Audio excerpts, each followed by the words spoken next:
Alright, what is up everybody? Welcome to the last chance qualifier for Legion's Ultimate Arena.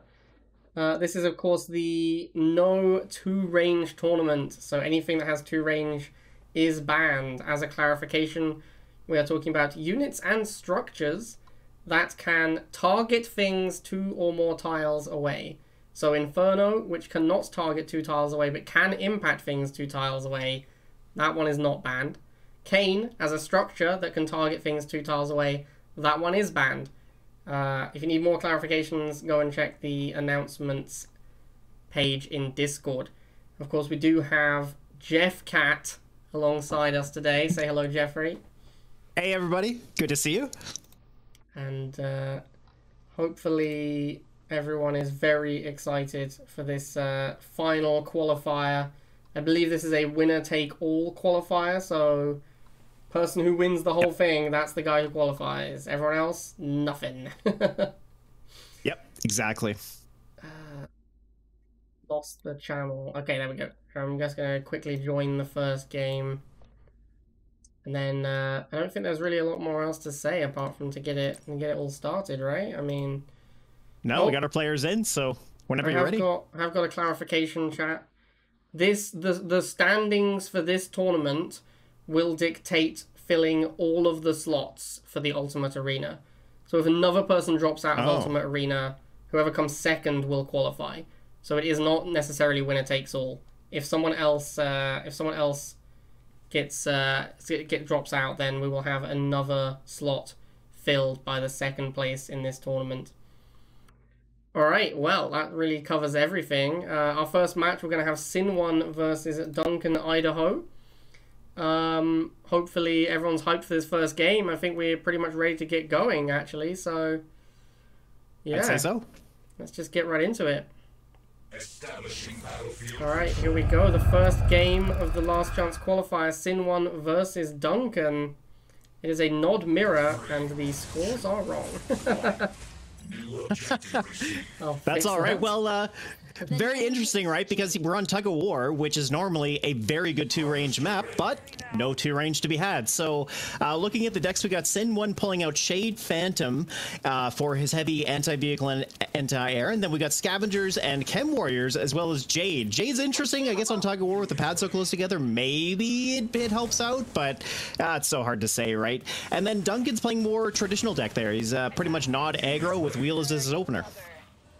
Yeah, I actually do think it's surprising to see Jade, because one of the things Jade is best against is those setup units, right? Like Juggernaut, right. MLRS, these are things that Jade is actually very good against still, and those are not going to be in this event. So I think Jade is actually a really weird choice here.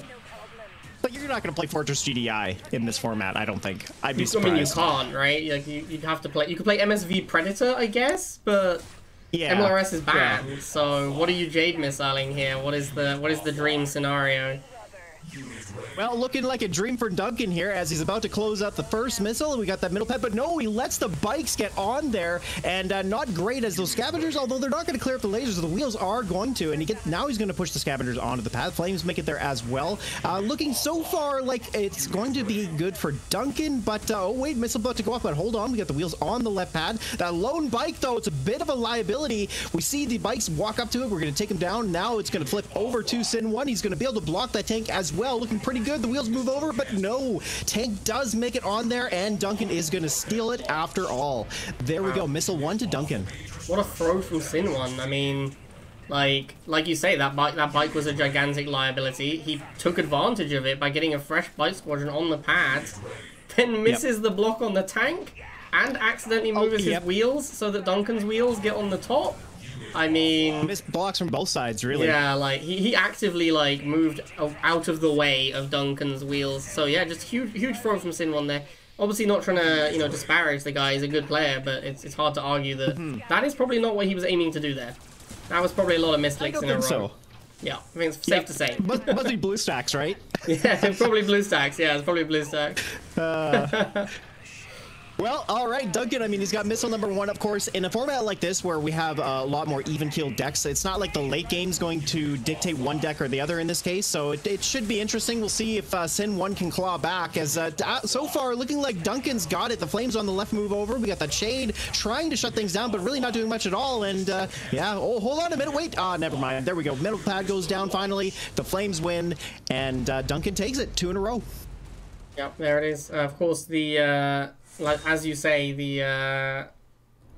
we're seeing GDI here. There is no rule here about faction supremacy.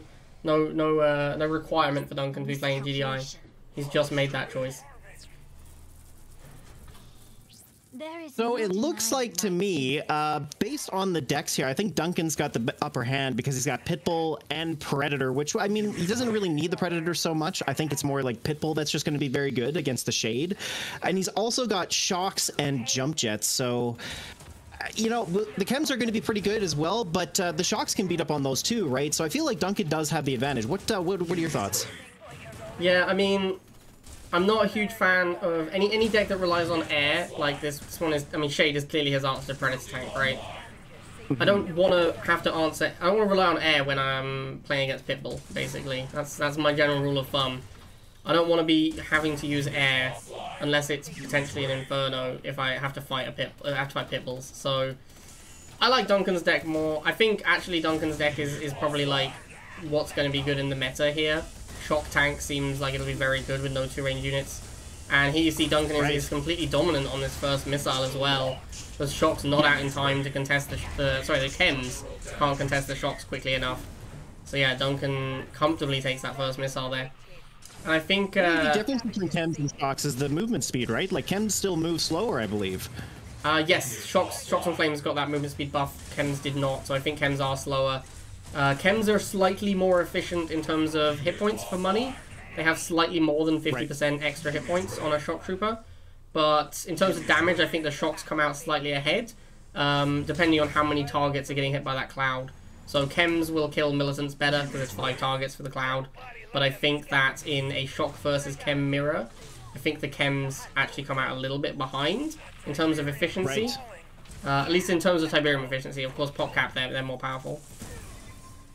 Yeah, well, plus you have access to a 40-cost unit versus a 60-cost unit, and that also matters too, because sometimes you just don't have enough money to buy 60-cost units. So, but, well, all right, first Predator coming up from Duncan, but a Shade's about to meet it, and that Predator is not going to have a good day at all. We got the chems on the bottom pad, so looking actually pretty good here for Sin 1, although that Pitbull does go down. He's got the Shocks left behind to hold things down. We got the Predator moving in from behind, and, well, this Shade here is going to get rid of the Predator eventually, but it doesn't matter. Sin 1's got all 3 of the pads, and Duncan's just not there at all, so there it is, Sin 1 coming back with his first missile of the series.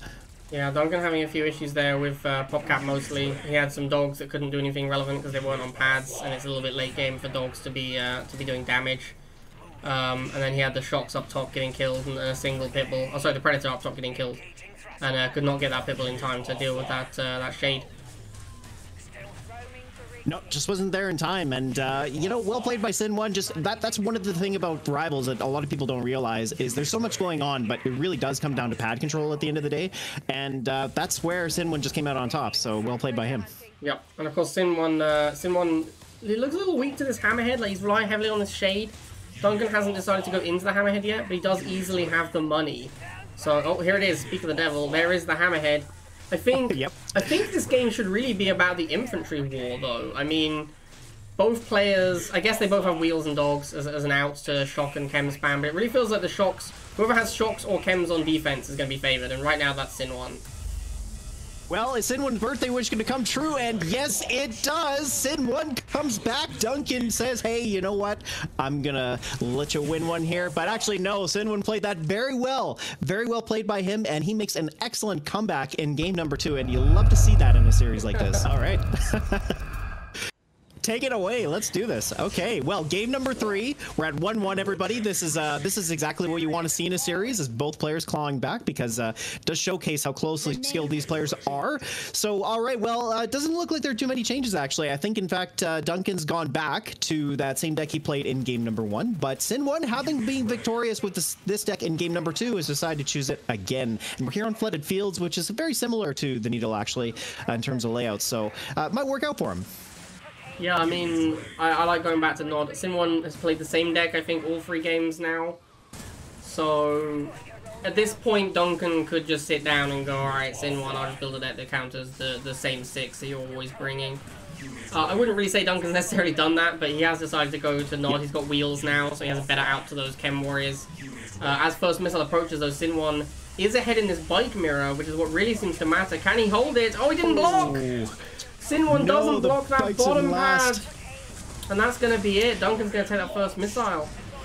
Yeah, a bit of a misstep from Sin1 there. Yeah. I mean, the reality was he should have realized that the bikes had enough time to clear them and get on the pad. It is sometimes difficult to call that, though. Like, it's not easy, especially in the heat of the moment when a missile's about to fire, to really figure out, okay, well, I've got like 2 seconds before the missile goes off, and then those are going to go down, so I've got to build something. But that's what Sin1 needed to do, right? Like, he needed to send another set of bikes to the pads. He just wasn't building anything. And, yeah, unfortunate, because Duncan took advantage of it. Yeah, I completely agree with everything you just said. I feel like he just sort of... He fell into that habit of just watching it and being like, am I going to get it? I don't know. And just watching. When really, like, if you're not going to take action to help yourself win it, then there's no point just watching it. Like, you can do something else, right? Like, go do something else. Doesn't matter what it is. Like, make a unit, micro somewhere else. Select the wheels and move them up, you know, anything. It kind of felt like he just sort of sat there and watched it happen. Well, and here we see Sin1 making a good move, sending the bikes in behind, getting rid of that low HP tank. He's got the chems coming in from behind as well. Starting to look pretty good. The wheels are going to go down to the bikes. We got the chems moving in on that pad, although it's going to be pretty even as the Flames did chew down that 1 model scavenger, so we got defender's advantage on those chems, so they should win that fight, but he does decide to back him off, and now Duncan taking the pads. A little bit surprising maneuver here as Sin1 might drop the game. We'll see. He does get the chems back on, but oh, wait a minute. The chems finish off. A nice flip. Oh, here it comes back. Wow. Oh, what a missile. That was, man, Sin1, I really thought he had it out of the game, but no, just at the last minute there, the chems cleared up on the right pad, and hey, here we are, back in the game, so that's great. Yeah, I thought we were gonna see the end of the game there, but here we go, Sin1's still playing. Is Duncan... Okay, I was gonna say is Duncan dropped, but now he's made some lasers, so... Yeah, it felt like he just didn't do anything, right? He just didn't do anything for a while there. That was weird. Maybe he was looking at the screen and thinking, it is Sin1's birthday. Maybe I should just leave it. No doubt. No, I think that was the second Jade missile of the series. It was, yeah, and did some pretty good damage, but you know, at this point it's looking like Sin1 pretty much has full map control, right? Like, I don't see how he loses from here, but well, it is rivals after all. Well, he kind of lost all of the map control by Jade missiling all his own units there, so... That is true. Duncan actually has, I mean, like, Duncan doesn't have good matchups, but he has the things on the pads, so we'll have to see how that ends up. I don't think it's good for him, though, because he doesn't have the matchups. He's losing everywhere.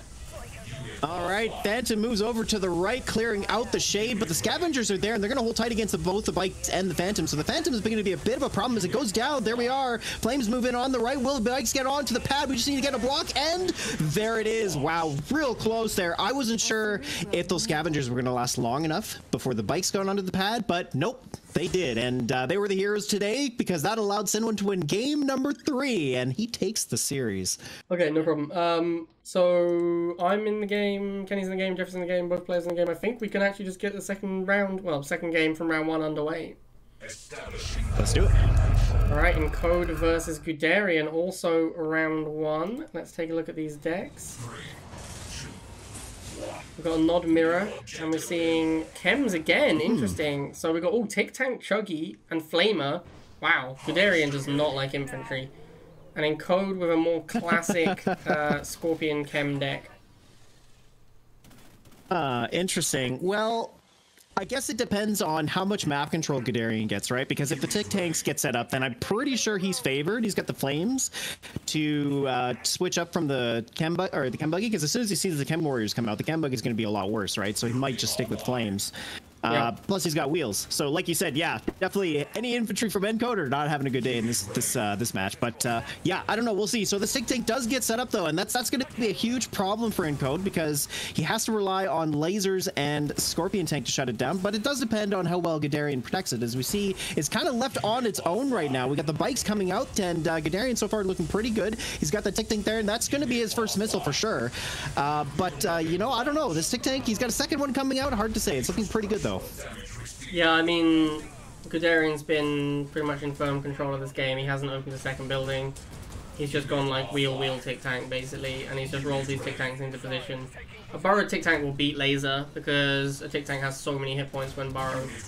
So I don't fancy Encode's chances from here on out. This is looking very bad for him. What he needs to do is use infantry or wheels to tank the Tic Tanks and then micro Scorpions. But he doesn't have the money. He already lost his first Scorpion. He lost some bikes. He's just really far behind. And honestly, from here, I don't think there's any way he comes back into it. Not against burrowed Tic Tanks. Yeah, that looks to be the case as we see the bikes from Encode trying to get on there, but the Tic Tank does block it. He does have 4 units to his 2, well now 3, but there it is. Well, yeah, Guderian very swiftly takes the first game. Yeah. Code versus Guderian, game number 2. Got Oksana Mirror, both with the winter coat. Love to see that. New objective received. Okay, well, just like we were talking about, here we go. Encode switching to Inferno, and Guderian are sticking with this Tic Tank deck. Makes a lot of sense. You know what? On a map like Open Water, if you do get into position early, then you know what? You're going to do very well. But Blade, maybe you can tell me about this. But I think the problem with this map is if you don't get set up, there's just no way to claw back in, right? So what's interesting about this map is it is a very defensive advantage map. Like, everything happens in a very small area. If you're on that area early, then you get to defend, and defending is generally better in Rivals for multiple reasons, the main one being that non-raider units don't fire first. So yeah, being set up is really important. Guderian's deck has only bike and laser for anti-air, so I don't think he can really beat Inferno. His deck looks very weak to Inferno. Yeah. But Encode has gone double Harvester. So Encode does not need, I mean, like, obviously, sorry, I'm not talking about his first missile, but obviously it was a complete stomp because Encode has no units because he's gone double Harvester, right? Right, yeah, exactly. Yeah. But, like, I don't think you need to have 2 Harvester, like, Guderian's deck is so weak to Infernos, you don't need 2 Harvester Inferno to beat him. And I actually think it's going to hurt you because you have so many less units on the field by going double Harvester. Like, he's got 2 Harvesters. Yeah, that makes sense. What he needs to do is just build up a lot of Infernos, because if he micros them properly, Guderian will never kill one. Now, what we're seeing here is Encode not microing at all, which is not really microing it properly. But Guderian shouldn't really be able to ever kill an Inferno, because he only has bike and laser. Maybe he gets like 1 with bike spam occasionally, but generally speaking, he should really struggle with Infernos. But Encode is just suiciding them. I don't know what to say. Like, what is he doing? This is... It's a bit fast and loose as we see. He's trying to get back into the game here, but no, Guderian, I mean, well, he just kept wasting those Infernos, right? Like, he kept throwing them right into the fray and losing them. I mean... Didn't know that Wolfpack belonged to Tom Eric. I guess they gave it to him. Congratulations, Tom Eric, on your acquisition of Wolfpack. Oh yeah, no doubt, eh? Oh, what about that? That's funny. So this is going to be a very interesting match, Blade, because these two faced each other in RTL this season, and it was a really close series. It went 3-2 in favor of Watashang. So Bamble's definitely looking for blood here. He wants to show his fangs and come out on top. And you know, the deck he's chosen, he's got Tic Tanks versus Mutant Chuggy with Confessor's Splash. Very interesting. I mean, the Confessors are going to have a bad time against the Chuggy. The Tic Tanks are going to hold steady against the Mutants. It's just the problem here is that Chuggy is his only major anti-infantry, so it just depends on how well he micros it, right? Yeah, for sure. Although, having said that, Bamble only has laser, so how much anti-infantry do you really need? True enough. That's true. I actually think this is going to be a big issue for Wata, because when Bamble makes a laser, Watashang's going to have to spend 60 to counter a single laser. And that's not a good spot to be in. Although, I think it's really interesting how the meta has turned into Tic Tanks. Already, we're seeing a lot of Tic Tanks, and Watashang has gone Mutant, which is a great counter to Tic Tanks, so we're already seeing like a little meta develop here in this tournament. Yeah, just a little bit, and well, it's paying off for Watashang as he picked Mutant Chuggy, and well, pretty much coming out on top this first missile. Those mutants doing a very good job countering the tick tanks, like you said. And well, so far, Bamble, yeah, really hasn't built a lot of lasers. I think Laser Chuggy's kind of where he wants to be. Although, having said that, this Chuggy from Watashang is really cleaning up. Yeah, I mean, Bamble is super weak to mutants. I actually think that Bamble cannot beat mutants. If Watashang makes only Mutant Marauder, the odds of Bamble winning this game is like 2% or something. Like, there's no way he's ever going to beat just mutants, right? Like, he has to make laser to tank the Chuggy, sorry, to tank the mutant whilst his Chuggy kills them, and then Watashang has a Chuggy to wipe out the lasers. So this looks like a thorough matchup destruction. Like, Watashang has just crushed his opponent in deck choice, and this game was not close because of that. And there it is, first Jade missile of the game. High impact. We're seeing Oksana versus Jade again. I'm going to keep a count of how many Jade missiles people fire that do something. Currently, we are at 0 of 3, I think. We've had 2 Jade missiles that were fired as the game ended, and 1 that was fired at Duncan's base when the guy firing it was miles ahead. So we'll keep a track on those Jade missiles. Now, Flame Tank is banned in this format, isn't it? Because it Nope, technically has 2 tile range. No, Flame Tank is legal. Flame Tank doesn't have 2 range. It cannot target something 2 tiles away from it. Interesting. It can impact things 2 tiles away, much like an Inferno, but it has to be able to target something 2 tiles away to be considered a 2 range unit. So Flame Tank is not banned. How does Watashang ever beat one? How does Watashang ever beat a Flame Tank? He can't. You know? Like, that's where I think Bamble needs to be. That would have been a great choice. If you were playing in this tournament, Jeffrey, and you had looked at Watashang's deck and gone, I'm going to play a Flame Tank, then I think you would have beaten him. I think that would work. Yeah, I don't think he can ever beat a Flame Tank. He'd have to win the game before Flame Tank comes out. There's no way he can ever win once a Flame Tank arrives. And that's one of the big issues with Mutant decks. Mutant decks have always been incredibly weak to Flame Tank, because Mutant is their primary anti-vehicle. Okay, well, it's looking okay here for Bamble. He's got that low health Chuggy, but the mutants are going to walk up to him. They should be able to clear it, but he's going to try to get a block, but doesn't. The Chem Buggy from Watashang does get into the pad. We got the bikes moving up as well, but the mutants clearing the Chem Buggy is going to be a huge problem as he doesn't have something there to tank shots now. The bikes are just going to go down very quickly, and so there it is. Just a matter of time, and Watashang takes missile number 1. So Bamble has decided to go with Mutant Chuggy here, as we see. He's like, okay, how am I going to beat, you know, enemy mutant? I'm going to play Mutant Chuggy. It's a respectable choice. If you're playing Mutant Chuggy and you're playing the mirror is almost always decided by who makes more mutants. That is like, because both sides are using Chuggy as their anti-infantry. So mutants are actually pretty good against Chuggy. So you just want to make a lot of mutants. Having said that, Bamble has rifle and Watashang does not. So Watashang is really weak to mutants, whereas Bamble at least has the option to make a rifle. Like this mutant on top for Watashang, Bamble could have sent a rifle at that. He chose to send a mutant instead. Now, it's going to probably be too late now. He's not going to be able to break through this mutant wall. But as you can see, the person who wins, they go with more mutants. That's just how Mutant Chuggy Mirror works. Will that mutant go down in time? Oh, so close. No, unfortunate for Bamble there. He was really trying hard. I mean, it was mutant on mutant action all game long. New objective received. And there it is, the Predator Shock. It is the BR deck, but with Liang. I hate the Liang choice here. I really hate the Liang choice. Not because I think it's bad in the deck, because obviously his plan is I'm going to Liang Predators and that's going to beat everything in this metagame, which is fair enough. That's what he's decided is going to work. I think that's legit. I don't know if I completely agree. I'd have to play the metagame to test it, but in terms of theory crafting, I can see how Liang Predator could beat most things. But you're on open water and Liang doesn't move, so... Right, yeah, the pads being in the middle of the map are a huge problem. Yeah, it's kind of bad on this map.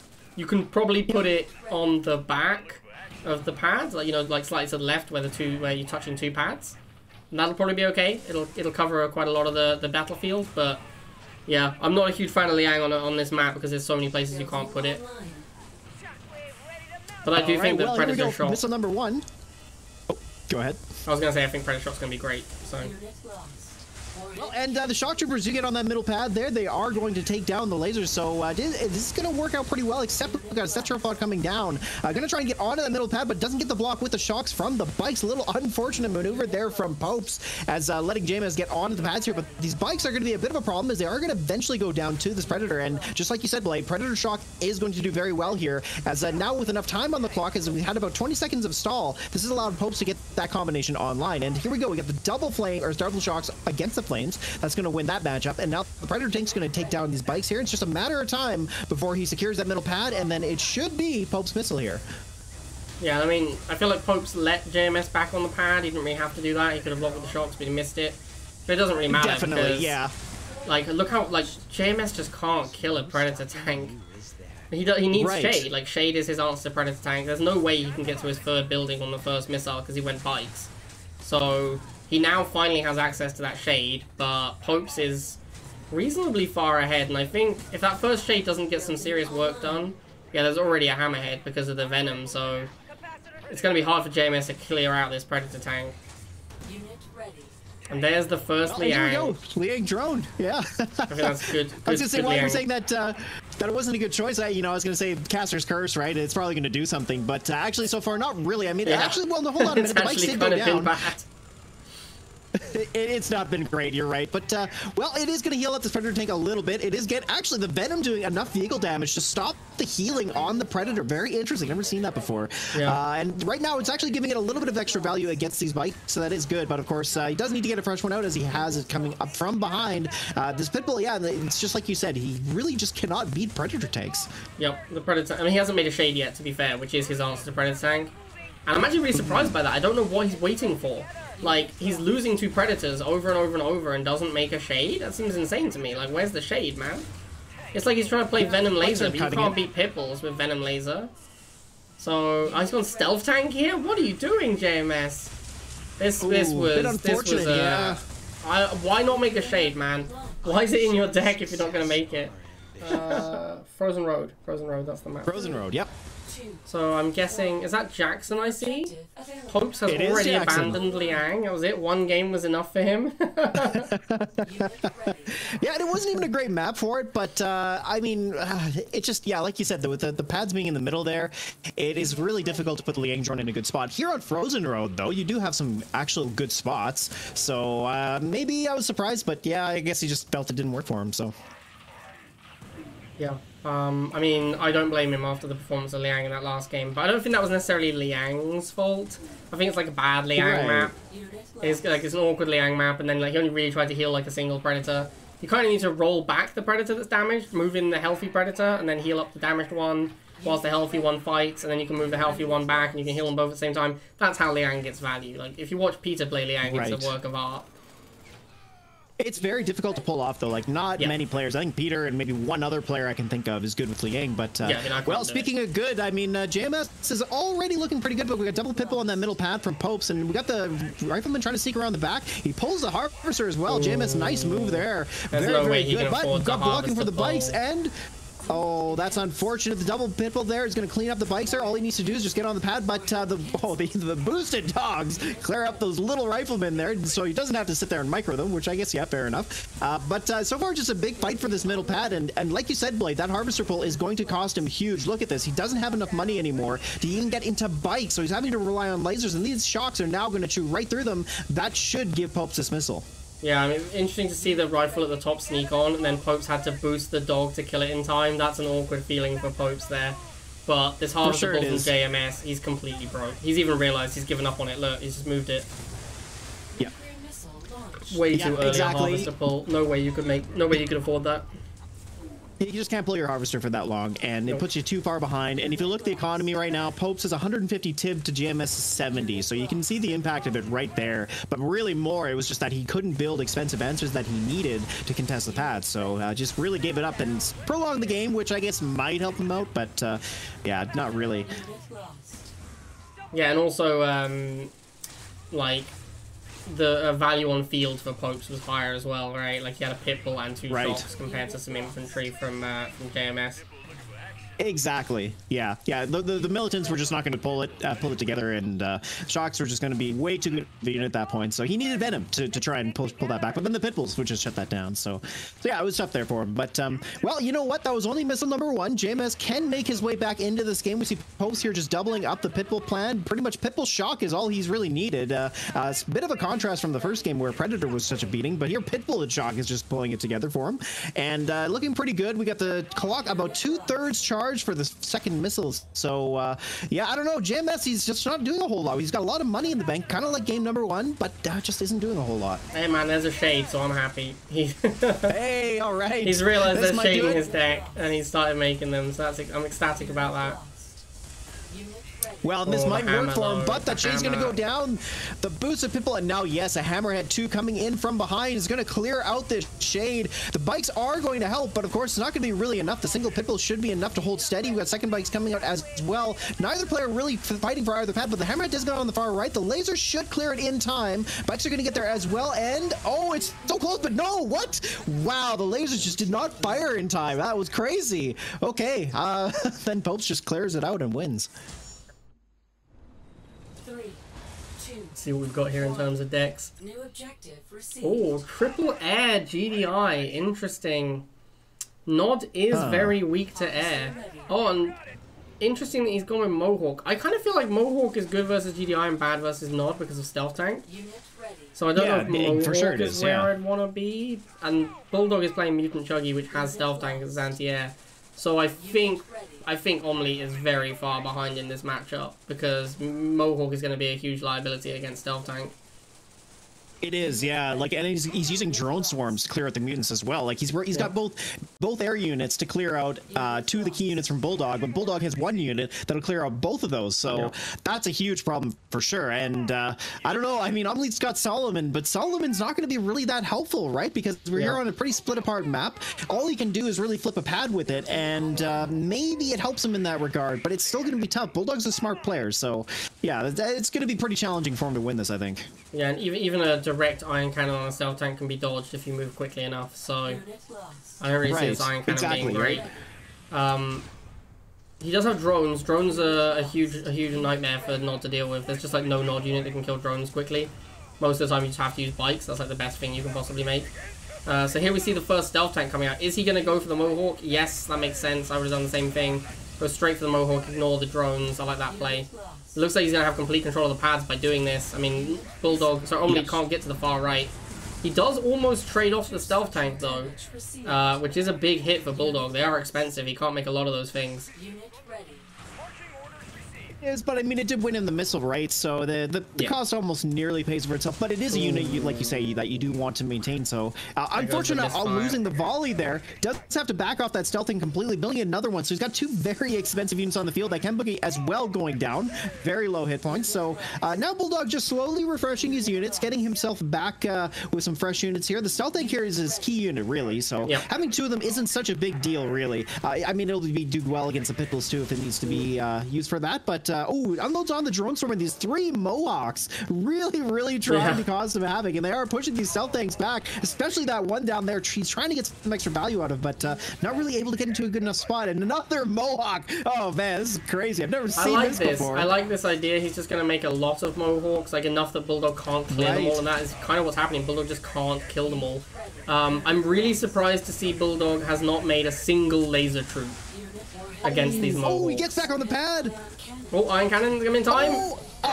It's so close.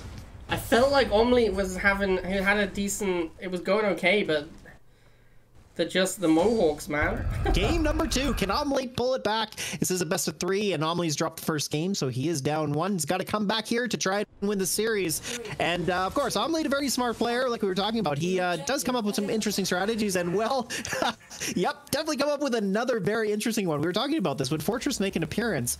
And of course, you can't use it with MLRS, but you can use it with Predator Tank, and that's exactly what he's done here. And against Mutant Chuggy, actually, Shatterer is not the worst thing, but it's just not very good against mutants in general. So I don't know. Did you think with the MSV that the Shatter is just going to completely shut that down, or I don't know, maybe he's just never going to get there? I feel a little bit like Omni's just having some fun here. Like he's playing a Shatterer MSV Predator deck. Although having said that, his deck does look pretty great in the matchup, right? I mean, it's obviously not a good deck in a vacuum, but if you're like, oh, my opponent's going to play Mutant Chuggy, then actually Omni's deck's pretty great, because he has Predator, which beats Chuggy pretty handily. He doesn't have Jackson, though, which makes it a little harder, but he does have MSV, which is basically the same thing once he gets it set up. The Shatterer is probably the weak link in the deck, because if you're playing as Mutant, you don't really want your answer to be a vehicle. So, like, the shocks would make more sense than the Shatterer, but I can see where he's going with it. He wants to MSV his Predator. He's, like, hoping that MSV Shatterer can beat Mutant. That's basically his game plan, MSV Shatterer and Pred. Yep. And I think it could work.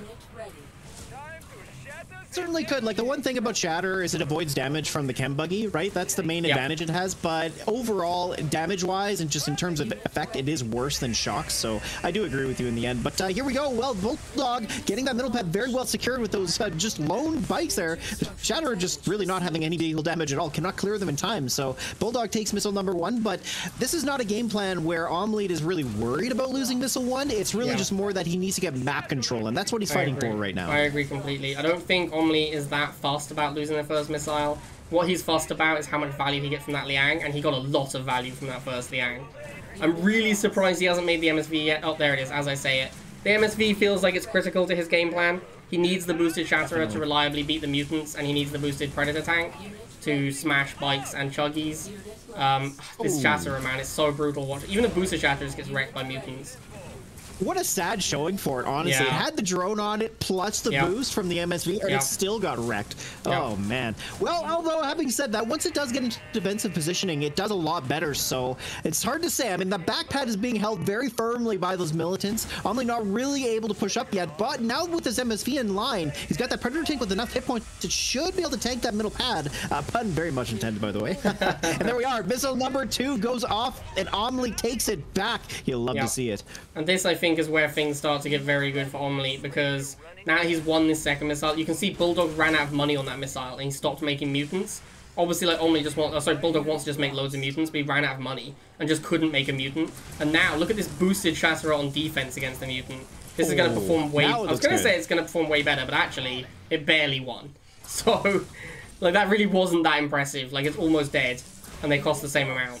Oh no, they cost 50 now. Okay, Shatterer is cheaper. I forgot the Shatterer was 50 now. So yeah, basically it's going to be hard for Bulldog to break this formation. But he is just spamming Mutants, which I think is probably his best play.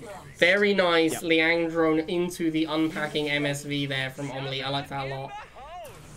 But now he doesn't have the boost. That was a great little trick there. It's just Bulldog just needs to keep up this, like, switching unit types. He's got the bike now. If he brings in bike and Mutant combo, he should be able to break through this. But it's a difficult one to break through. It is frustrating to try and fight against boosted Shatterers for sure. And this is bad Shatterer. Imagine if Shatterer was a good unit. I think Bulldog's gonna take it here. I don't see how Omlead breaks 2 Mutants in time. Yeah, he's trying to go Hammerhead to buy himself time. Yeah, he's going Hammerhead to try and buy time. For just a moment, but can he get onto that far right path? The bikes are there in time. Bulldog looking pretty good. These bikes are able to block it, and the Predator with a slow shot, taking about 3.5 seconds per shot, so it just takes a really long time for it to clear these bikes, but it's slowly getting there. But the boosted Mutants are going to clear that MSV. Shatterer tries to get in place, but it's not in defensive positioning. It will lose to that Shatterer, but wait a minute! No, never mind! All 3 pads taken by Omlead. Is just enough time on the clock, and he takes it. Wow, what? That was crazy. These games have been nuts. Here we go. Omlead versus Bulldog. And he switched to Jade. All right. Okay. Interesting. On Middle Oasis, I guess there are some interesting ways to use it, but doesn't really hit the pads hard enough. So the middle tip fields don't really play much of a role. But I don't know. I'm not really sure about this Jade plan. This is going to be really interesting. Like, the Chem Warriors against the Chem Buggy is great because it can avoid damage from the cloud, and then of course Chem Warriors are good against the Mutants, so there is that. He's got wheels as well, which would be pretty helpful. I think Chem Tank is one of the best decks in the game against Mutant Chuggy. Like, I agree. It's a little expensive, right? But tanks kill Chuggies and Chems don't die to Chem Buggy, so I think it's a fantastic choice. Yeah. I'm not sure about on Middle Oasis though. Middle Oasis is kind of a scary map.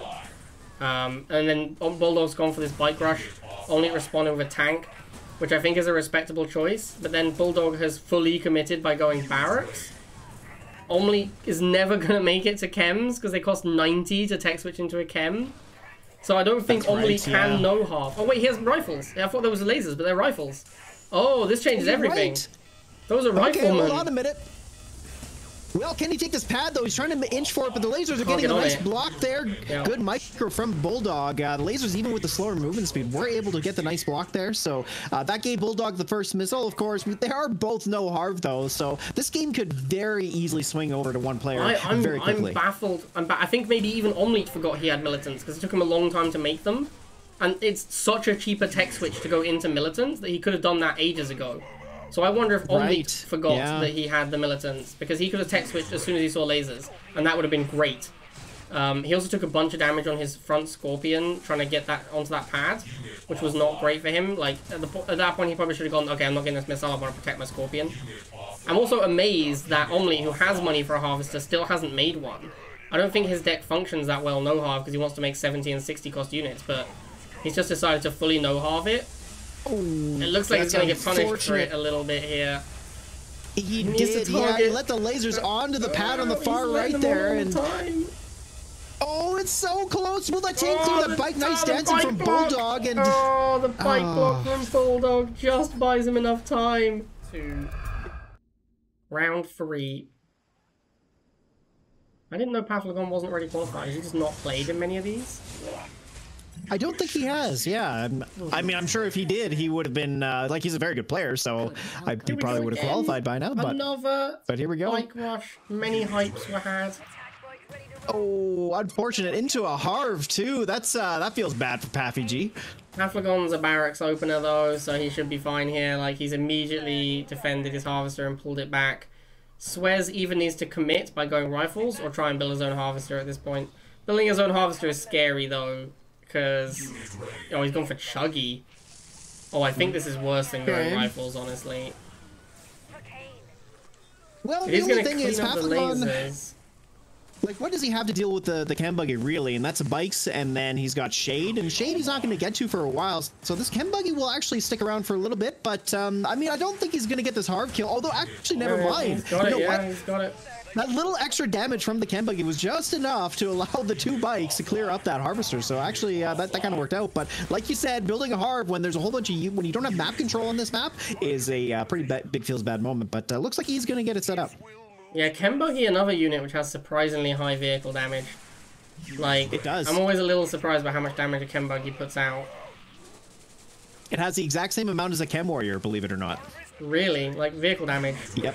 Wow. Yep. It's a single chem warrior or the squad? The whole squad. Wow, that's pretty insane. They only fire 1 unit at a time, right? Like they have the cloud for AoE, but then they do fire at 1 unit at a time. So while it's firing at 1 unit, yeah, it has the exact same damage. Wow, that is surprising. Alright, so here comes the first shade from Paflagon. Paflagon, of course, loves light air. Paflagon is obsessed with Venoms and Talons and Rowan Swarms. Completely obsessed.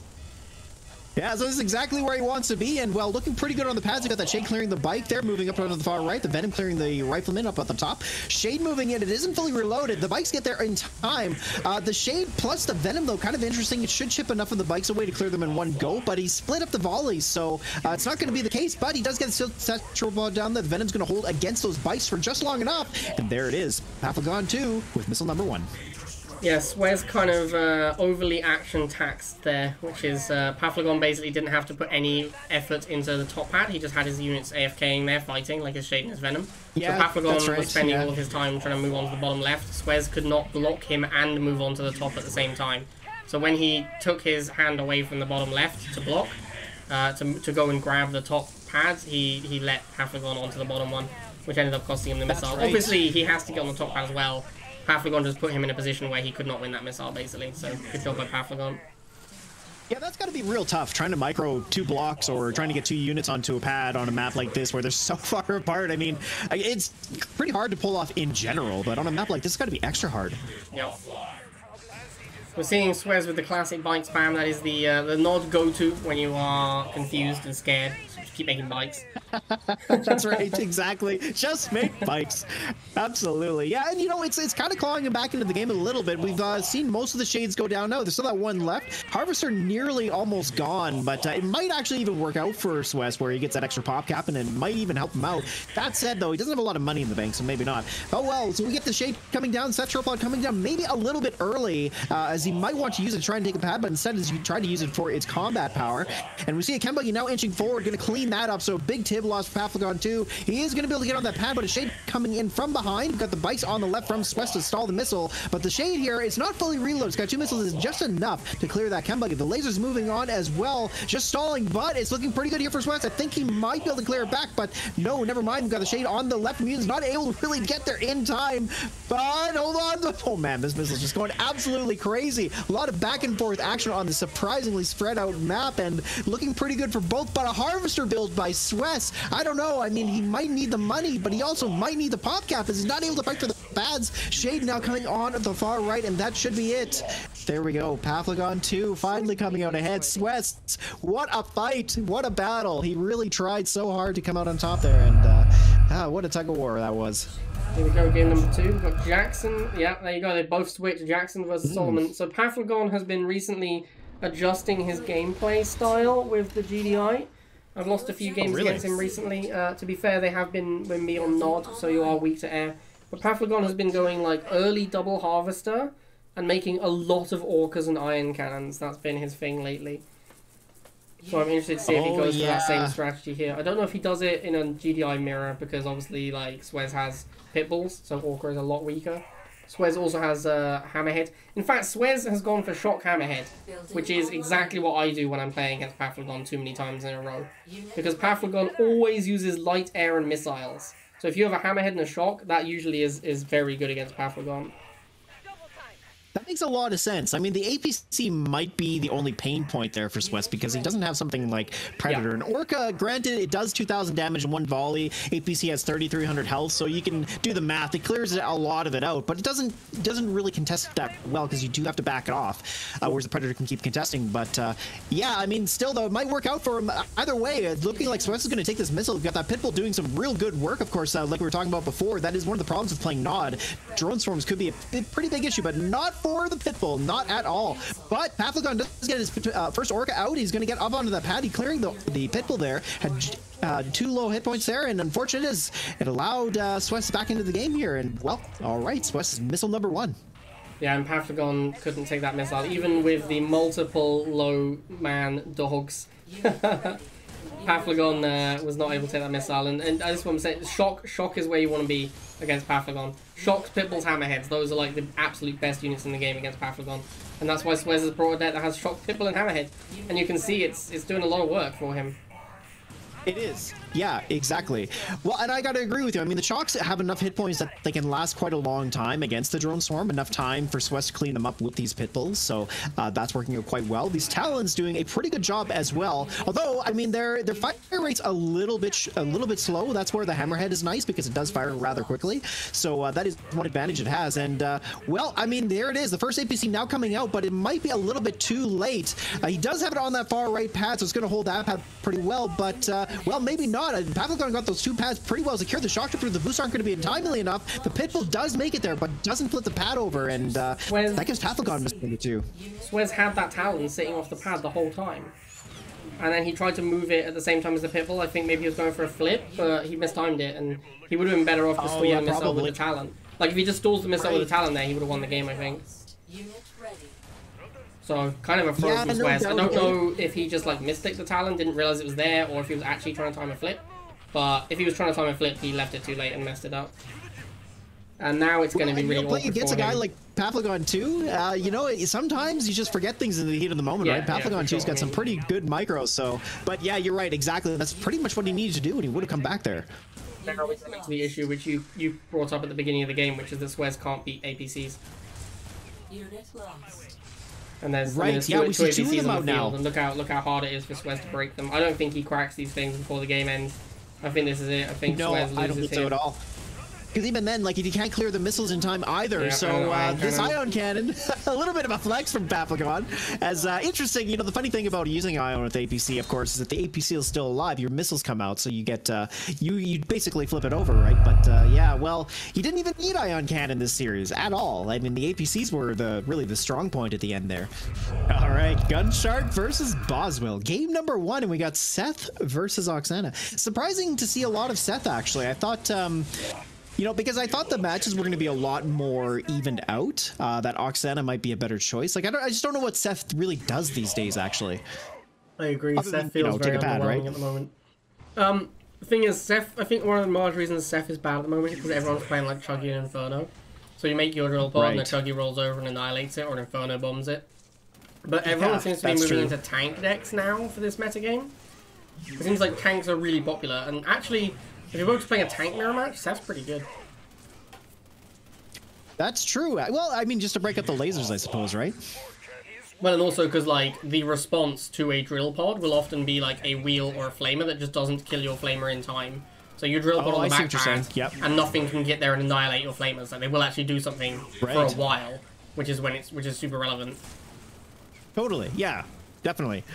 Well, speaking of relevance, these wheels have been doing a pretty darn good job against Gunshark. Boswell getting a bit of an upper hand in cost difference. As we see, look at his money. Had over 160 tip there before building the tank, and might pay off him pretty well. Like, one shot taking down that militant so low that even the tank shot was enough to clear it. It's going to clear up these bikes very quickly with that boost as well, and he's got enough positioning that he'll easily block these lasers, and there we go. Boswell taking the first missile.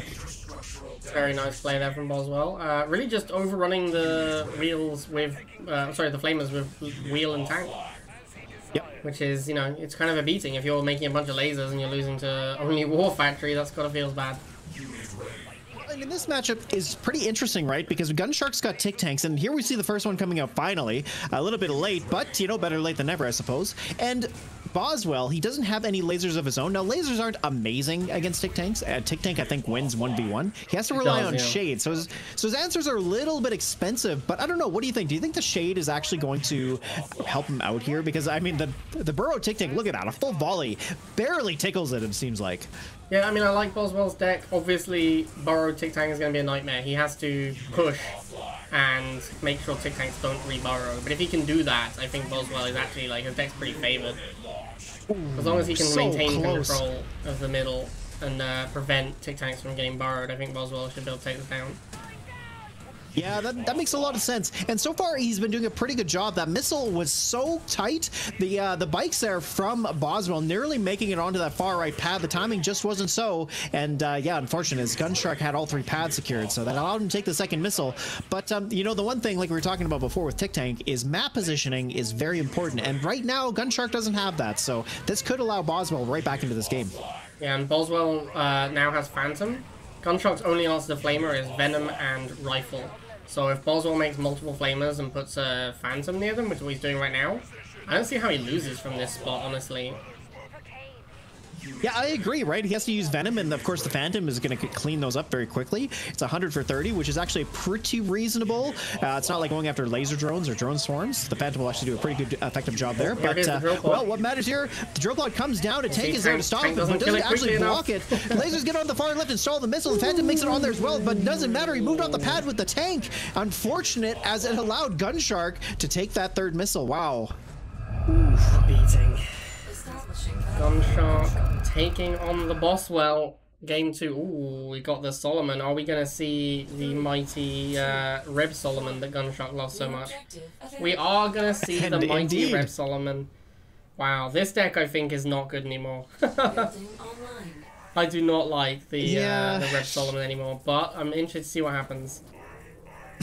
Yeah, I mean, the tanks are going to be a problem, of course, because he only has jump jets, and then, of course, the flame troopers. I mean, he doesn't have Cam Buggy on his side, so I guess Cam Buggy would be a bigger problem because, of course, he has really nothing on his side that's going to deal with that. So the flames are kind of an advantage for Gunshark, but still, I mean, the flames are going to do a very good job because, of course, he has to rely on Drone Swarm as his tier 2 anti-infantry, and even though Drone Swarms are good against Nod, I mean, I don't know if it's going to be enough to really clear up the flames to you know, allow the tanks to be left wide open in order for the jump jets to clear them out. So that's really what it comes down to, right? And of course the Shade is going to do a good job against the Pitbulls. He's got, but I really don't see why he builds Shade here. I think he's just going to rely heavily on these tanks and flames. He should never really build his air tower, honestly. He should just play War Factory Barracks. Yeah, I mean, Phantom he might use, but other than that, maybe. I don't think he should make Shade. I agree with you though that Tank should be completely dominant. Like, I don't see how Gunshark beats Tank. Tank Flamer should win this game because the jump jets, post nerf jump jets, just aren't, they're not strong enough to really hunt down tanks anymore. Not when his Flamer's guarding them. But I mean, it'll come down to that's drone exactly storm, kind of what we're jump jet, seeing, right? That's Look what at the this. whole deck is. It's just jump jets and drone storms. So Exactly. Well, no, it's like you said, those jump jets there, they got onto the middle pad. Of course, the flame troopers did make it in time. The tank was left on its own there for a bit, but even though the jump jets do a fair amount of damage, or nearly 400 damage per shot, which Scorpion has about 2100, right? So if you do the math, I mean, jump jets are a bit of a threat, but still, it wasn't enough that it was going to contest the Scorpion tank off the pad in time for those flames to make it there. So the flames, of course, just chewed them right up, and as we saw, just fell flat. yeah, I mean, Boswell wants to play flame and tank. Gunchuck makes drone swarms to force Boswell to change. It's just going to end up being one of these awkward games, right, where it's going to be jump jets and drone swarms spammed against like bikes and flamers and tanks, and we're not going to see a lot of the units. Like, a lot of the units just aren't going to make an appearance. Like, we're not going to see Talon, we're not going to see Shade, we're not going to see Wheels again, like I think we've seen the last of Wheels for this game. We're not going to see Dogs again, we're unlikely to see Rifles again, like... It's just going to be like those 3 units versus Gunchuck's 2 units for the rest of the game, probably. Well, and you do see a little bit of their previous power level here, right? Like, they're cheap enough that you can kind of spam them, and it's actually pushed Boswell back just a little bit. I mean, there's no real dominance from either side for map control. Both players have a pretty equal map control at the moment, but these tanks are actually going down in a reasonable amount of time. I mean, granted, for that first missile, it really was just the timing at the very end, but as we move into missile number 2, I mean, both players got their economy in full swing. We're at 2 minutes and over 2.5 minutes, so economy ramp is at full swing, and that means that Reb Solomon deck is going to be spamming a lot of these units quite a bit, and maybe it'll work. It's hard to say. Yeah, and as we're approaching the end of the second missile here, Gunchuck, of course, has to win this one. You can see how really the turning point in this game has been Drone Swarm. Drone Swarm is so good versus Nod, and it's just shutting Boswell down. Like, he needs flamers to stop the jump jets, and Drone Swarm is super annoying, and he just can't clear them out. Oh, I was wrong. We do see some dogs. I don't really know why, but there they are. All right. I guess because the Phantom. Cheap answer for the flames. Yeah, he doesn't want to make the drones when there's the Phantom. Oh, he iron cannons the Phantom. Boswell with the boost to dodge. I don't hate it. Yeah, that is a good way to use boost, actually, especially with the ion cannon, just to maintain the cost investment on a tank, especially anyway. But wow, yeah, that 130 for 100 Tib trade, I'm not so sure that was really worth it. I mean, yeah, the Phantom got cleared, but I mean, I guess, yeah, getting rid of the Phantom allows him to use these drone swarms again, and maybe that'll be where he wants to be. But yeah, a little odd to see the dogs earlier there. So many drone swarms. So many. Yeah, this is what GI does all the time, Nod. right? It's so painful playing Nod against these drone swarms, because like, once the jump jets come in, and like, even if they die killing 1 or 2 bikes, then the bikes are useless. They just can't kill the drones quickly enough once they're not a 3-man squad. Even being a 2-man squad means it's an extra volley to clear a drone swarm, so you can see Boswell's just struggling so much with clearing out these things. And again, he's playing Oksana. That's exactly what's happening, yeah. I can't help but feel as Seth would have been so much more impactful here. An extra flamer at a key moment feels like it would have been so much more powerful than the boosts that didn't really do that much. Bulldog on the left playing Jackson. Half a G on the right with the Sally Man. A lot of GDI. 3, 2, 1. New objective received. Building on. Yeah, Okay, I mean, like, yeah, I think that without Giga, GDI is not as hateful as it was. Like, I would still play Nod if it was me. I'd play Nod, I'd play Chuggy. I'm amazed that there's not that much Chuggy going around. Maybe people are worried about everyone playing tank and therefore Chuggy not being that good, but like, the Inferno Chuggy deck doesn't just lose to tanks. Like, you have a weakness to tanks early game and then you make Infernos. And I've not really struggled on ladder with tank decks playing that, so I don't know why no one's played that deck. I think that deck is like one of the best in the game, honestly. Well, we saw it once, right? But of course, it wasn't the best showing for it. But you're right. Like, especially in this scenario, like, think about it. Bulldog has Talon, Pitbull, and missiles to clear out Infernos. And yes, it can be done, but Talon and Pitbull doesn't really do it enough. It's enough that you can potentially win that matchup if they make a lot of mistakes, but they have to make a lot of mistakes. And so against a guy like Paflagon, I mean, I certainly wouldn't expect that. Yep. So we're seeing first missile coming down here. Paflagon, of course, sticking with his classic GDI air strategy. Loves that light air. But Bulldog is playing GDI, and Paflagon's strategy isn't that good against GDI. I don't think this Talon's going to be in time. With the boost he's trying, it's not going to be enough. But the thing is, he's got the Talons, and he's got the Pitbulls. He's got the tools to win this matchup. and he's got Predator for the He APC. does. So I actually think Bulldog should be favored in this matchup. Paflagon's a fantastic player though, so I don't know if the matchup advantage is enough to overcome the Paflagon. The Paflagon I think the only major problem for Bulldog is going to be contesting pads. Like, the Predator's really slow. He does have the Jackson boost, but this is a real bad map for a deck like the Predator Shock, just in the sense of movement. So that is where things could get very difficult, where Paflagon might just spit out a couple of drones and then a couple of Orcas at the very end. And if he's got enough money for an ion cannon, he could potentially flip one of the pads. So that's where I see Paflagon coming out ahead in this. But you're right, I agree with it. The Predator's going to shut down these pit bulls. It's going to contest the APCs. I don't even know if Paffy G gets to an APC, but hey, you never know. Having said that, though, look at this. We got the Predator coming up. It's applying some pressure to this Harvester. One more shot, it goes down. These drone storms coming in from behind, stopping those shock troopers from getting into position. This little Talon trying to find an enemy, trying to find a home, but looks like he's going to go after that Orca there. Pitbull coming up from behind, though, and with half hit points left, that Pitbull's going to clear pretty quick, and that might make an important difference here, but he switches it back and to pull it over to the drone storm, but no, never mind. Looks like he's going to go down to that Pitbull, and there we are. All three pads somewhat secured, but that boosted Pitbull trying to clear that Orca, and does. However, that one Pitbull is going to left behind and clear it up. He does get back onto the pad, but it's not enough. Of course, all three pads taken by Paflagon with the drone storm on the back allows him back into the game. So there it is. 2 missiles in a row. Paflagon comes out ahead. Okay, well, strong arm grudge match, the first one of the tournament, and actually haven't seen a lot of strong arms so far. Granted, strong arm is a map dependent type commander, so on a map like this, on Great Divide, where you have 2 very strong choke points, I guess it's not a surprise. And I know that both of these players, at least I'm pretty sure with Bulldog, that strong arm GDI is something that they play quite a lot of, so maybe not that shocking, but it's a mirror match. 8BC mirror. Oh my. Yeah, and I think this this map he would have been actually great with the Predator deck, but I think after that loss he's lost confidence in it, so now he's like, oh, I'll play something closer to Paflagon's deck, and it's like, well, I don't know if you want to mirror Paflagon in a deck that he's played this much, because he's real good at this. Like, I don't know if Paflagon's... I like playing Pitbull a lot, though. I like Pitbull against what Paflagon plays, and I like APC against what Paflagon often plays, so I can see where he's going with it. I don't know, I might have played, like... I don't know, it seems insane to say this, but I might have played, like, Predator tank and APC, because Predator would be so good in the against what Paflagon does. Yeah, I suppose you could do that.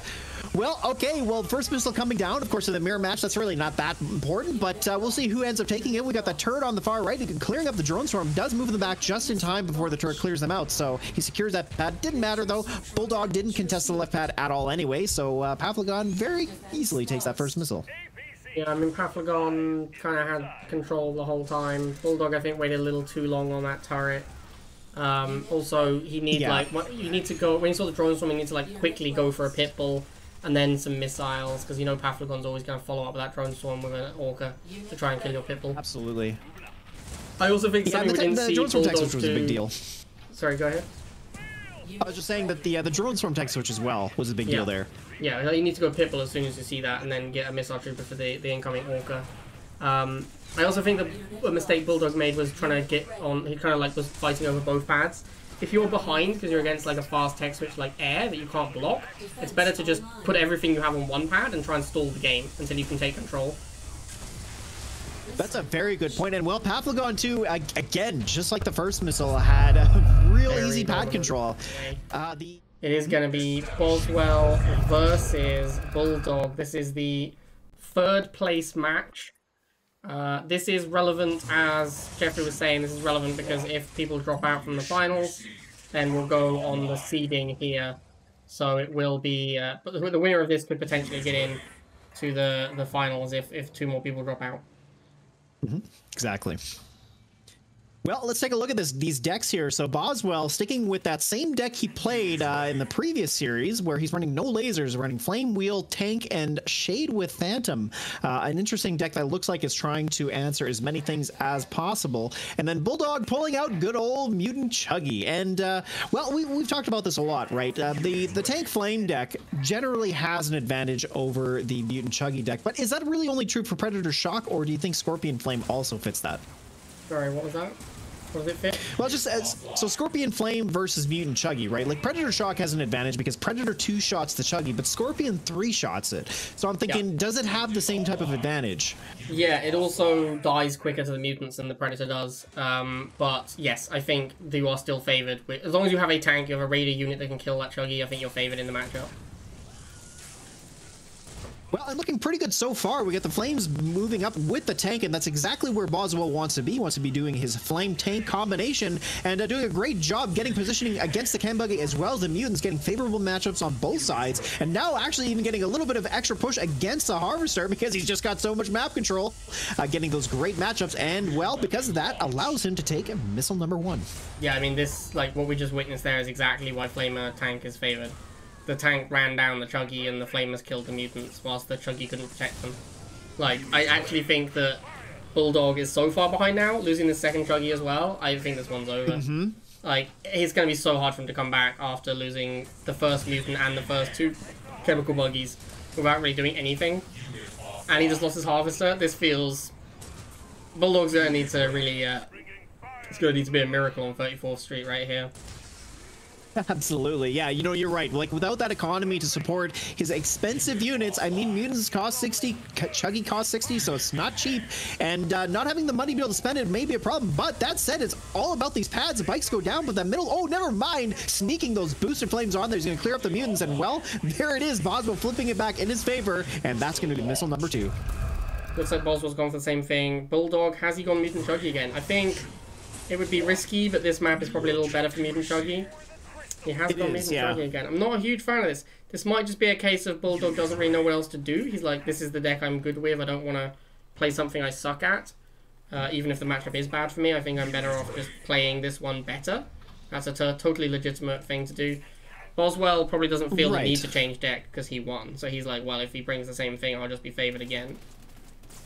Yeah, and like you pointed out, this is actually a better map for the Mutant Chuggy just because it is a combined arms deck. So, of course, having a map where the pads are close together so that you can keep your units together makes it work out a little bit better. But I have to agree with you in general. Like, Boswell still has the deck advantage. And it also works out well for Boswell because he's doing the same thing. So having the advantage with the Flames and the Scorpion, even though the map is a little bit better for Bulldog, I don't know if that's actually going to matter. It's really just, again, gonna, like you said, come down to can he play the matchup a little bit better, and so far actually kind of working out that way. That Chem Buggy getting some good damage against the Flame Troopers as they are split apart from that tank, and like we talked about before, you do not want to split up these units, right? Like, those Flames are 40, they aren't exactly cheap, so losing them to these Chem Buggies over and over is going to be a big problem. But now, having said that, Boswell does have his units parked together, so that's really good. He's got that top pad secured, following Blade's advice there to just try and solidify one pad and then make a contest for the other one, and we see those wheels move on. Of course, they get a nice block on the wheels. This is going to be enough. He's getting some good blocks there. Wow, good micro from Boswell, using those slower wheels to deal with the slightly faster bikes. That was some really good blocking there. Yeah, Bulldog kind of committed everything to that push, and now doesn't have enough money to re-up his combo. The thing that's interesting about this map, because there's these choke points with the rocks in the middle, you can put a mutant like near the rock, like on one of the pads, for example, and then it's really hard for the tank to get past the mutant to get at the Chuggy, which is what's really important. Like, here you see the Chuggy is not protected properly by the mutant, and therefore it's getting shot. Now the mutant is in position. There, you see, this is exactly what Bulldog needs to do. He pushes the mutant up, so the Chuggy is behind it, so the tank can't reach it. And this is how he wins this matchup. And this is something we've actually seen be pretty lacking in his gameplay in the previous Missile. Like, again, this Chuggy, why is the Chuggy so far forwards? Maybe he wanted it to die, because it was so low hit points, that's fair enough, but we keep seeing again, look, this Chuggy is going top on its own. Why are you not going where the mutants are? You have to always be behind the mutants. Like, he keeps having it on its own, and the tank keeps getting shots for free. The mutants are not protecting the Chuggy well enough, and that is why Bulldog is falling behind in this game. Exactly, yeah, and this is a matchup where the cost difference is big enough that continually losing these expensive units is going to put you way far behind, too far behind to really respond. But actually gotta say, these mutants are finally starting to do something, but a lot of back and forth because of, just like you said, the mutants not protecting the Chem Buggy and vice versa. But so far, these bikes moving in, bikes doing what they do best, and he's got a block with a single mutant getting it out on the pad there.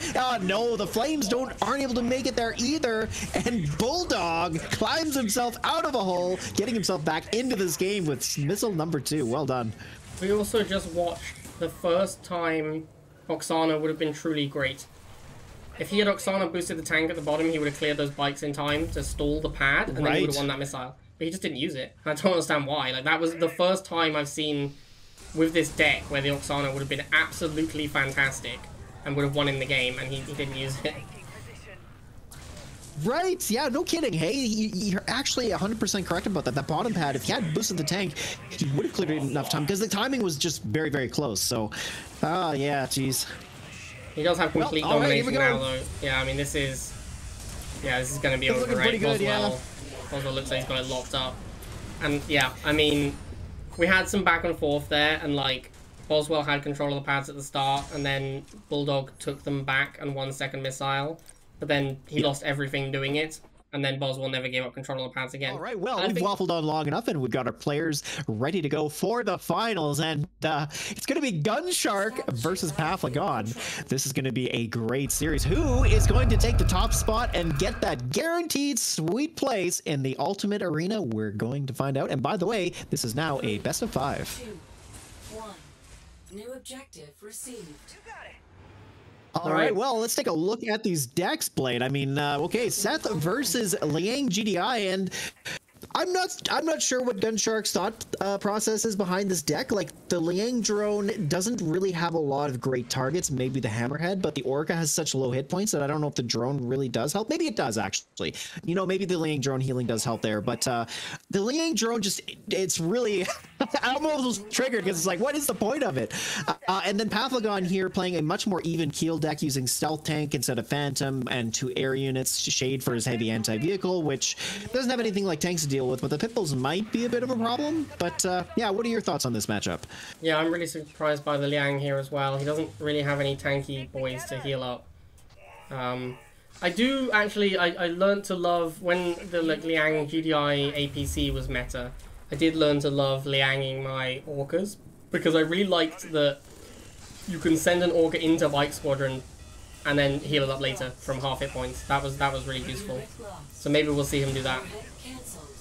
The flip around, look at this. Of course, this is exactly what you expect to see with these two very, very strong players. Both players contesting the pads back and forth, but finally looking like it's going to be over for Gunshark. But no, those missiles finally go down to the Venom. The Liang drone doesn't heal them up just quickly enough, but actually it almost looked like they were hanging out just a little bit, but still, the drone really hasn't had much of an impact. We got a Pitbull coming out too, but the Venom's going to do enough chip damage for the Shade to clear it out, and there it is, Pitbull gone. So now we're going to see a Gunshark try and contest with infantry units. We see Paflagon moving his units around, trying to move off the far right pad there. He gets a Venom there. Shade coming in as well, not really getting into position as the Pitbull doing a nice job. Gunshark microing it in and out very effectively, clearing out these Venoms without taking shots from the Shade. But here, looks like the Pitbull's now going to get exposed, but no, the missiles move into place, and with the middle pad completely secured, Gunshark takes missile number 1. Well done. Very nice Pitbull micro from Gunshark there. There was a bit, the most danger he was ever in was there was a bit where Paflagon had a Venom and a Shade, and he had a Pitbull rolling towards it, and the Pitbull would have died to the Shade plus Venom because the Venom does enough extra damage. But he like rolled his Pitbull back and sent the shocks in to avoid getting hit by the Shade long enough to kill the Venom, which meant that his shocks could go on the pad and not die because the Venom was gone, and that was the stepping stone that he needed to get him to the missile firing. So that was really good play by Gunshot there. Very nice Pitbull micro. Yeah, that Pitbull micro was top tier. I mean, he just did such a good job of making sure that it wasn't going to take shots from the Shade.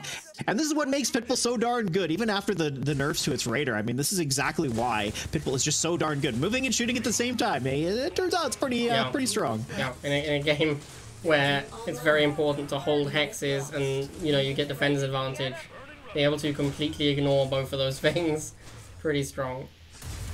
Yeah, exactly.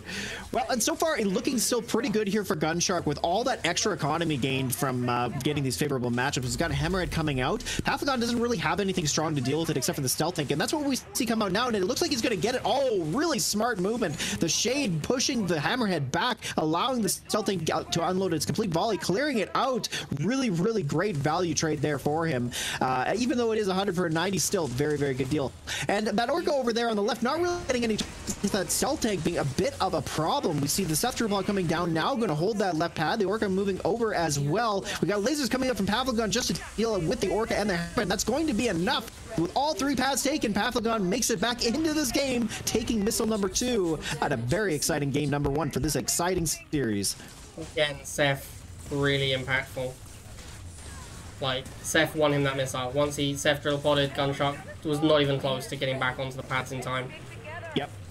And that was a huge deal. Like, we're not seeing anyone playing Chuggy or Inferno, so I actually think Seth is turning out to be one of the best commanders for this series. And Gunshock is just really there's just nothing struggling. really that quickly answers them. Gunshock is really struggling with these Venoms, man. He just can't clear them. Like, he needs missiles against almost everything Pavlogon makes, but Venoms are just killing them. Every time he makes them, a Venom just comes in and annihilates it. It's really brutal They for are him. kind of an annoying unit, This you know, is like a the lot extra of vehicle damage. one-man squads over here. No kidding. You're Both right, players. yeah, so much pop capping going on. Pop Jeez. capping is banned, but both players clearly struggling with their natural instincts. Yeah, right. They're not like intentionally pop capping, just, you know, like sometimes that's just the way the game plays out. Yeah. But yeah, no, you're right. These Venoms are being a huge problem. The Pitbull's just not clearing it very quickly, and of course the Hammerhead is where he wants to be, but he lost that first one to that Stealth Tank so quickly, and just hasn't had time to get another one. And here another one comes out, but look at this, Stealth Tank going to clear that one as well. Pavlogon going to make it onto the pad with the Stealth Tank, and he should be able to block the dogs from getting on. It doesn't matter though. He has all 3 pads secured with the Flames, taking that left pad. Those Seth Drillpod Flame Troops being an absolute hero. Flames once again. The Flames, man. The Seth is dominating. See if we have any deck adjustments here. Yes. Yes, Gunshot. Quite an completely adjustment. changing it. Interesting. Catalyst Gunship. I tell you what, if someone had asked me to put money on units we wouldn't see in this tournament, Catalyst Gunship would have been up there. Oh, for sure. Yeah, Catalyst Gunship just doesn't seem that great. Well, it isn't that great, actually. Baffled that he's got a Catalyst Gunship. Very excited to see what he plans to do with this thing. Right, yeah, no doubt. Maybe he'll show us something we haven't seen before. And, you know, these are very good players, so that could be the case. But, yeah, APC, though, I mean, APC could be a bit of a problem, right? Like, he doesn't have a tank in his deck or a shade or anything like that Gunshark has for a real heavy anti-vehicle unit. So these APCs could be very, very good. The only thing I'm not aware of is, like, if he gets a Catalyst Gunship and a Chem Warrior together and actually makes something work of that combination, does it clear APCs out? I don't think it does, but yeah, he's going to raise remains to be seen. APCs, for sure. Well, we're going to see the missile stall a little bit. We got the missiles coming on the bottom pad, but the drone swarms, of course, can clear out the wheels. We got bikes coming in very quickly, and with all 3 pads taken, well, actually, hold on a minute. There we go. Wheels clearing out those the lone missile there. That gives all 3 pads to Gunshark and missile number 1. But of course, with this type of matchup, I think Pavlogon really is trying to aim for the late game as opposed to the early game. So dropping that missile maybe not such a big deal. Yeah. I mean, I think that Flamer Bike generally beats Drone Swarm Missile, and Chems are basically the same as the Flamers in this spot, so not too surprised to see Gunshot take that first missile, but I mean, Pavlogon is very strong, so kind of always surprised to see Pavlogon lose first missile. Yeah, no doubt, eh? Like, he's a first missile finesse guy, for sure, because he's almost always got the first missile under his belt. Yeah, much like Swamp Donkey. Well, so far we're seeing no APCs come out just yet. Of course, it is quite expensive, and as we saw there, Pavlogon, he's decided to go into these drone storms, having to deal with these very, very heavy Chem Warriors. No Cat Gunship yet, though. Very sad to see about that. But either way, I mean, there's not really a good target for it, so not a surprise to not see it come out. Stealth Tank clearing that Pitbull very, very good. These Chem Warriors, again, just being a huge problem. The bikes, although they don't clear the drone storms very efficiently, I mean, they do in 2 volleys, of course, but these Chem Warriors just not going down to the drone storms in time, and well, that gives Gunshark missile number 2 and the second game. Well done. Pretty dominant performance there for Gunshark. So here we go, Gunshark versus Pavlogon, and no, Pavlogon stuck with GDI. Very interesting. I want to see him. Yeah. I want to see him doing the thing he's been messing with me by doing, going double half Orca Iron Cannon spam, because he's been giving me the business lately by doing that, and it's good versus knowledge. Yeah, so Yeah, Would I be gotta say, interesting like, to his see that. ion cannon timing is really good. Like, that's the thing I've noticed from him is he's just figured out this specific order of the way he plays. Like, he uses drone swarm spam a little bit, and then orcas, and then throws an ion cannon right at the right moment. And it's actually pretty frustrating. I've seen you play against it, and it does not look fun to play. Yeah, it was not. It was hateful. No surprise there. Well, and so Gunshark has brought Tick Tank to this fight, which, you know what? I mean, in the Tick Tank APC match, I gotta say, the Tick Tank's got to be favored, right? Yeah, I like bringing Tick Tank a lot because he really struggles. He really struggles with killing APC with a weaker deck. So it's a big buff to have the have that Tick Tank as an actual true answer to APC. But no Chem Buggy, which I'm still surprised about. I think Chem Buggy with the Tick Tank makes a whole ton of sense. I don't really understand why we've seen so little so- Chem Buggy in this series. Like, Chem Buggy's super strong, but... Or just not this series, it's the whole tournament. I'm surprised at how little Chem Buggy we've seen.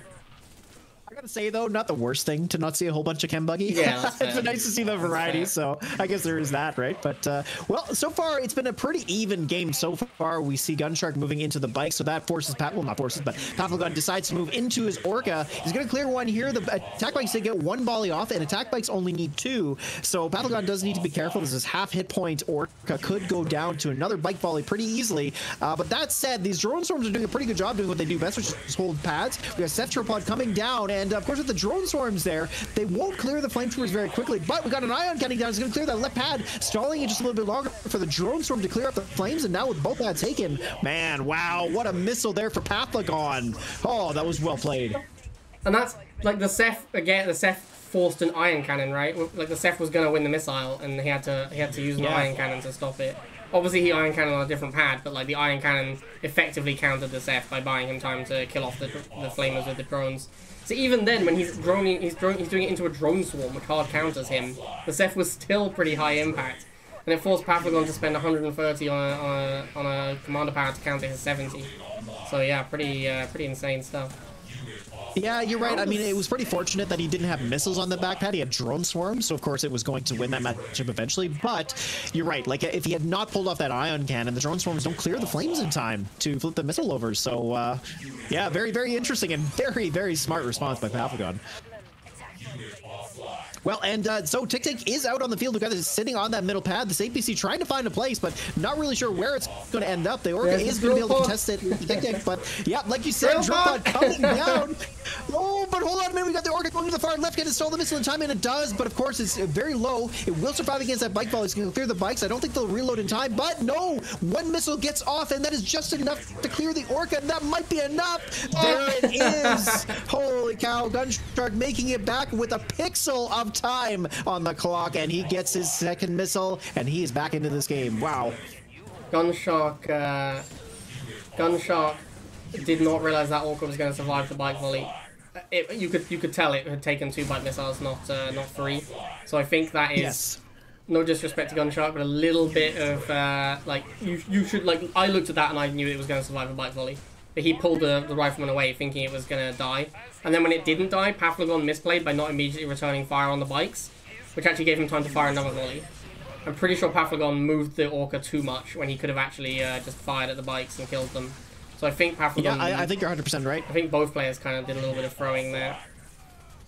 I mean, to be fair, it is a pretty, fine movement we're talking about, but you're right. Like, it was only one missile that fired, so of course, there was just enough time bought for those bike missiles to reload, just to allow one of them to fire. So, yeah, you're right. Had he not microed it a second time, then I'm pretty sure it clears the bikes without taking return fire, and that would have made a big difference. So, but, well, speaking of, here we are moving into missile number 3 of game number 3. Who's going to take the second victory? A very pivotal moment in this match. We see that Tick Tank still holding very steady on that middle pad. We got bikes coming up to support. Flametroopers getting onto the pad. APC not able to get the block with the drone storm. Of course, with the APC support, does clear it very quickly. The Tick Tank is only going to hold steady against these drone storms for eternity. Will this bike last? But no, we got a Phantom coming up as well. And this is looking pretty good here. Of course, the Orca is going to try and contest this Tick Tank. It is going to take a while for it to be cleared. So should this last long enough? It's hard to say, but he gets his own drones! He got his own drones! Oh, rip! Oh, he got his own drones by accident! Oh no, Pavlogon! No.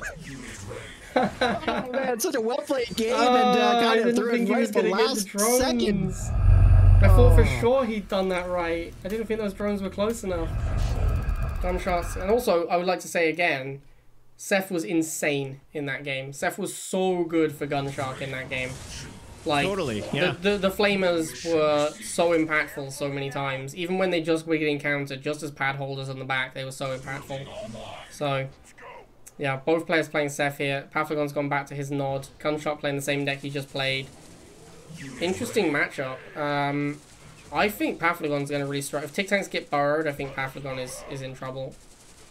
I think so too. The Shade does a lot of damage, but, yeah, but not that much. against a burrowed Tic Tank, it takes, let me just quickly do the math. It's like almost, I think it's 4 volleys for the Shade to clear Tic Tank from full health.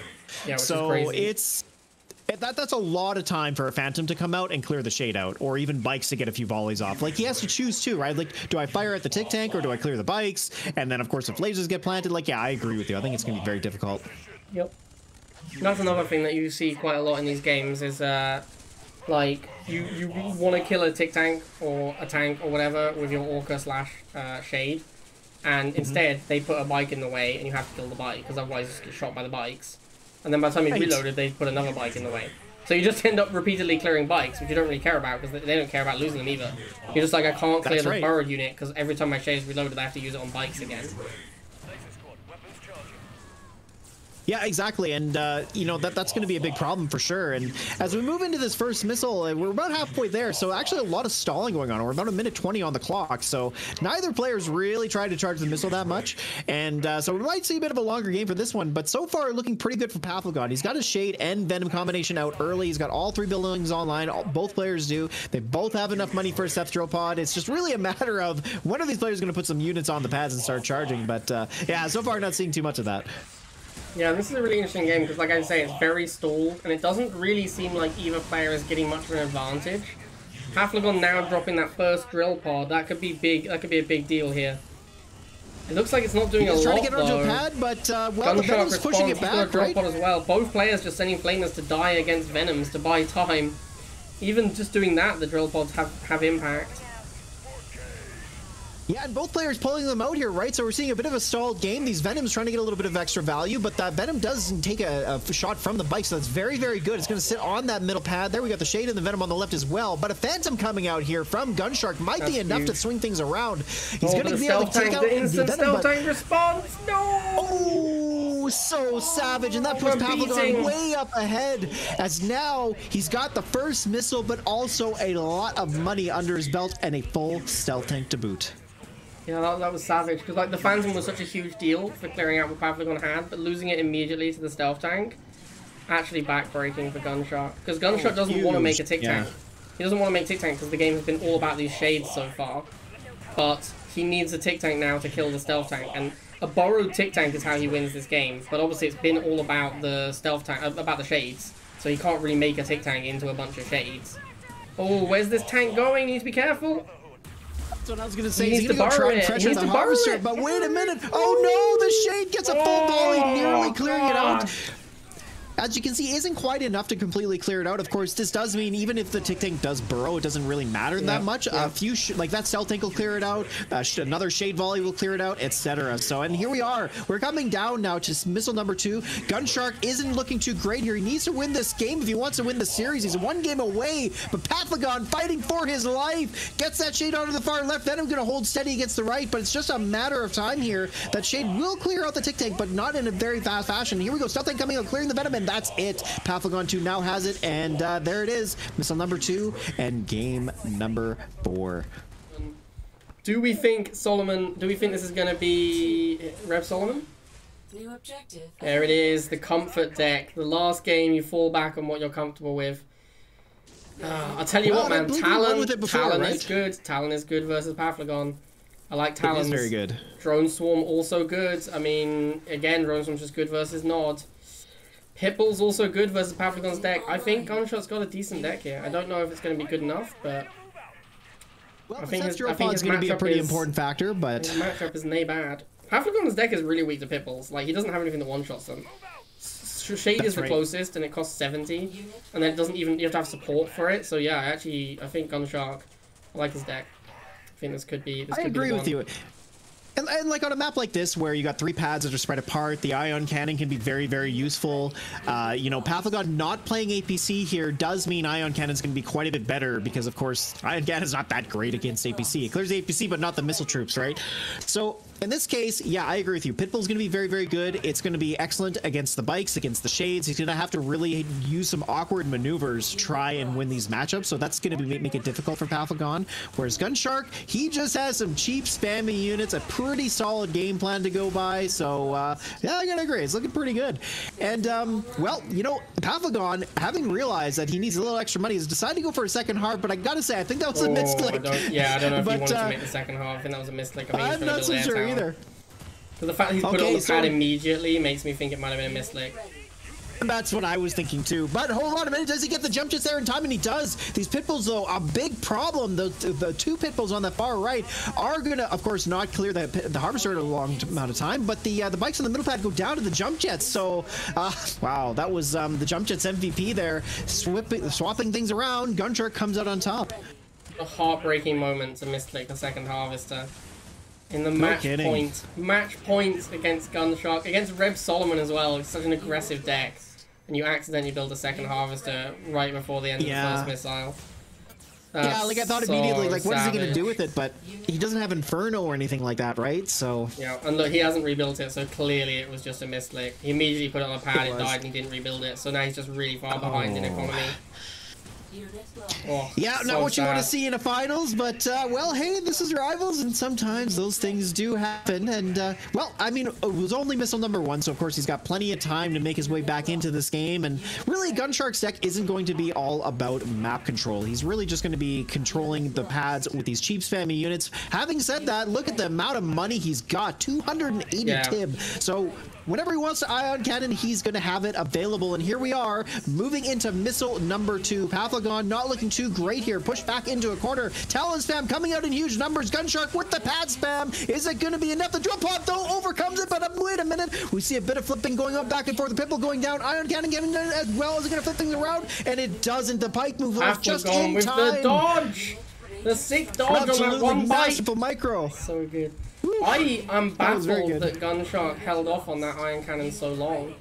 He had a lot of spare money, and like he had pretty good map control up until like as the missile was firing and the drill pod came out, he started to lose map control. I think he should have fired off the ion cannon then. I actually think he had so much spare money from that harvester kill.